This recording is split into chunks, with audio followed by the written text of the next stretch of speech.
Adam, Adam, natambua maumivu yaliyoko ndani yako. Hapa kwenye ubavu Nilichomoa moja kati ya mbavu zako. ulichomoa mbavu? Nilichomoa ubavu mmoja kwenye mbavu zako. Kwa nini Mungu wangu? Kwa ajili ya kukutafutia mwenza wako. Mwenza wangu? Ambaye atakuwa kama msaidizi wako. Kivipi?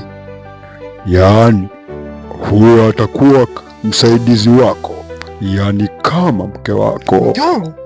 Ndiyo Adamu. Yuko wapi? Adamu, acha tamaa, bado na muda. Fanya basi upesi Mungu. Adamu, nimekuambia usiwe na tamaa, punguza tamaa. Mimi namaliza kumuunda mke wako. Fanya hivyo Mungu wangu. Sawa Adamu, nitafanya hivyo. Asante.